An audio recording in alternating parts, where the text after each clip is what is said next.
Hello guys, এটা একটা অ্যাক্টিভা গাড়ির ইঞ্জিন। তো এই ইঞ্জিনটা কিছুদিন আগে করা হয়েছিল। তো এটাতে দেখতে পাচ্ছ এখানে মোবিল জমেছে, মোবিল আসছে। তো এক জায়গা থেকে হয়ে এসছে। তো তারপরেও কাস্টমার এখানে নিয়ে এসছে, বলছে দেখো কি হয়েছে। এরকম স্টার্টিংয়ে ধোঁয়া মারছে, তারপরে এমনি টাইমে রেখে দিলে কিছুক্ষণ পর ধোঁয়া মারছে। তো প্রবলেম হচ্ছে এর ভ্যালের, এই যে ভ্যালের অয়েল সিল থাকে, ভ্যালের অয়েল সিলটা খারাপ।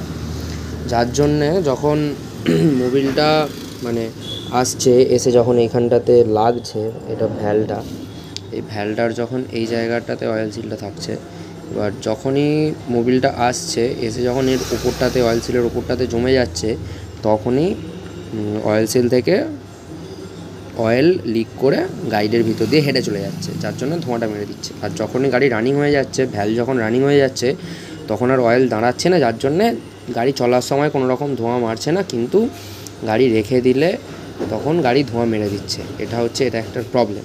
তো যাদের যাদের হেড সিলিন্ডারে ধোঁয়া মারে, তো অবশ্যই সবাই একবার এটা মিস্ত্রিকে দিয়ে চেক করিয়ে নিও কি অয়েল সিল খারাপ হয়েছে নাকি পিস্টন খারাপ হয়েছে। Thank you.